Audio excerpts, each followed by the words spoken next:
الحمد لله رب العالمين وبه نستعين وأصلي وأسلم على رسوله الأمين المبعوث رحمة للعالمين وعلى آله وصحبه أجمعين، وبعد.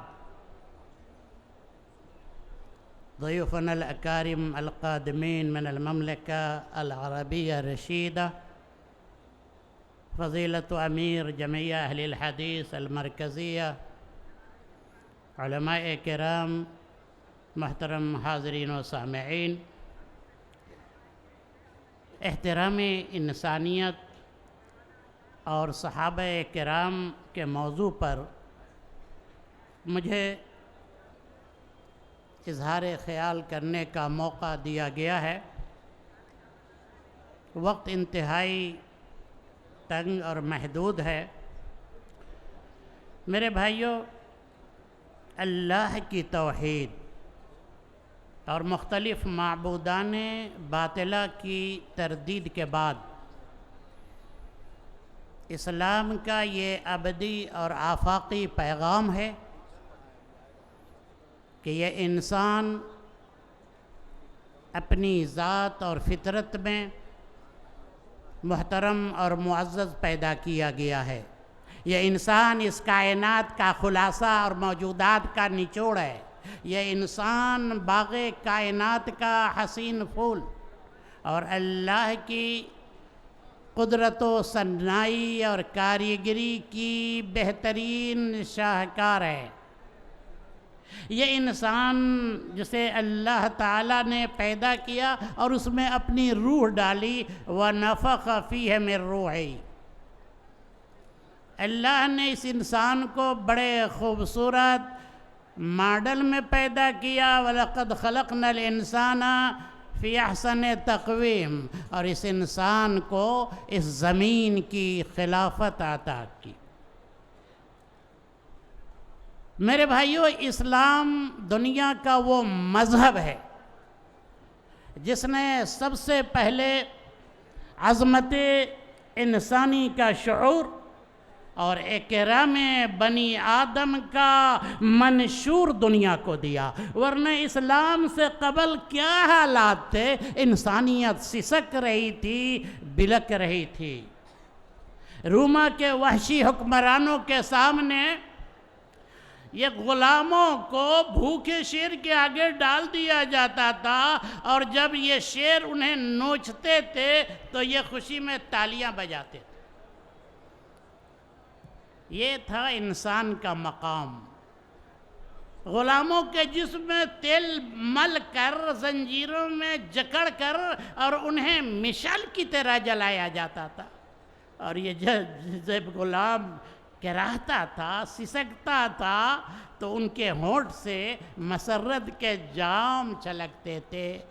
ایسے وقت میں سسکتی، کراہتی اور مظالم کی چکیوں میں پیستی انسانیت نے ایک نحیف آواز سنی، وَلَقَدْ كَرَّمْنَا بَنِي آدَمَ وَحَمَلْنَاهُمْ فِي الْبَرِّ وَالْبَحْرِ وَرَزَقْنَاهُمْ مِنَ الطَّيِّبَاتِ وَفَضَّلْنَاهُمْ عَلَى كَثِيرٍ مِّمَّنْ خَلَقْنَا تَفْضِيلًا۔ اسلام کو انسانیت کی تکریم کا، انسانیت کے احترام کا اعلان کیوں کرنا پڑا؟ وائی اس لیے کہ دنیا کی قوموں نے حضرت انسان کو معزز، محترم، آدرنیے ماننے سے انکار کر دیا تھا۔ ایک مذہب کا عقیدہ یہ تھا کہ یہ انسان موروثی گناہگار، یہ پیدائشی مجرم ہوتا ہے۔ ایک مذہب کا عقیدہ یہ تھا دوسرے کا کہ یہ انسان جب پچھلے جنم میں کوئی مہا پاپ، بڑا گناہ کرتا ہے تو اسے دوبارہ انسانیت کے جامے میں لایا جاتا ہے تاکہ وہ اپنے گناہ کی سزا پا کر تاکہ وہ دنیا کے مصائب جھیل کر اپنے گناہ کا کفارہ ادا کرے۔ اسلام نے کہا کہ جی نہ، انسان کا ہر بچہ دین فطرت پر پیدا ہوتا ہے اور اس میں خرابی اس وقت پیدا ہوتی ہے جب وہ خارجی اثرات کو اور اپنے گمراہ والدین بے راہ رو معاشرے کو قبول کرتا ہے۔ میرے بھائیو، دین اسلام وہ دین ہے جس نے انسانیت کے جانوں اور ان کے حقوق کی حفاظت کی اور دنیا کو انسانیت کے ساتھ ظلم و زیادتی کرنے سے منع کیا ہے۔ آپ نے سنا ہوگا بار بار کہ اسلام کی نگاہ میں شخص واحد کا قاتل پوری بنی نوع انسان کا قاتل ہے۔ ومن قتل نفسا بغیر نفس او فساد فی الارض فکأنما قتل الناس جمیعا۔ اسلام نے اتیاچار کو، انسانوں پر ظلم و زیادتی کو روکنے کے لیے احتیاطی تدبیر کے طور پر قصاص کا نظام جاری اور ساری کیا۔ یہ نظام قصاص کیا ہے؟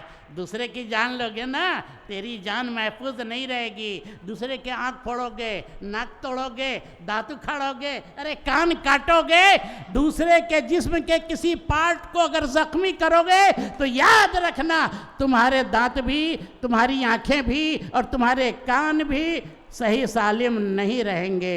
ان النفس بالنفس والعین بالعین والعنف بالعنف والعذن بالعذن والجروح قصاص۔ اسلام نے انسانی جان کی حفاظت کی خاطر آتم ہتیا کو، سوسائیڈ کرنے کو، خودکشی کو حرام قرار دیا۔ لا تقتلوا انفسکم ان اللہ کان بکم رحیما۔ ارے انسانوں نے انسانی حفاظت کی خاطر اللہ کی زمین میں فتنہ اور فساد پیدا کرنے سے منع کیا۔ اس لیے کہ جب فتنے کے شعلے بھڑکیں گے نا تو اس شعلے میں صرف انسان کی مال نہیں بلکہ اس کی جانیں بھی ضائع گی۔ دیکھیے نا، یہ صحابہ کرام نے اس حضرت انسان کی کس انداز سے تکریم کی، ایک مثال کہنے دیجئے بھیا۔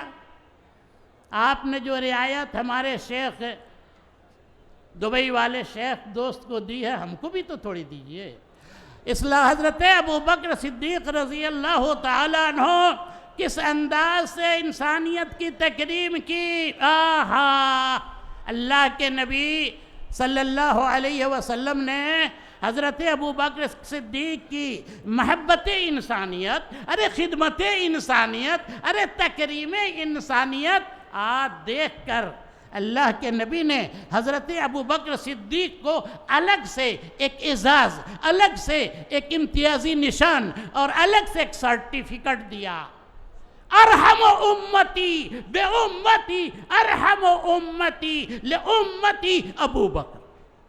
اس امت کا سب سے رحم دل انسان جو رحمت کے پھول میری امت پر برساتا ہے وہ ابو بکر ہے۔ اور دشمن کی گواہی لے لو، حضرت ابو بکر صدیق نکل پڑے مکہ سے، بڑا ٹینشن ہے، یہ لوگ بہت ستا رہے ہیں، پریشان کر رہے ہیں، کہاں جا رہے ہیں بھائی؟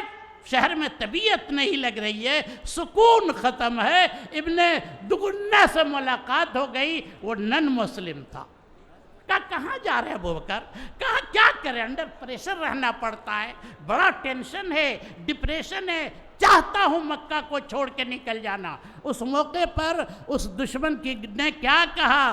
ارے مثلک لا یخرج ولا یخرج۔ آپ جیسا انسان جسے انسانوں سے محبت، فلاح انسانیت، خدمت انسانیت، انسانیت کی آنکھوں سے بہنے والے آنسو کو پوچھنے والی شخصیت، مثلک لا یخرج ولا یخرج۔ ایسا انسان اس شہر سے نہ جا سکتا ہے اور نہ اسے جانے پر مجبور کیا جائے گا۔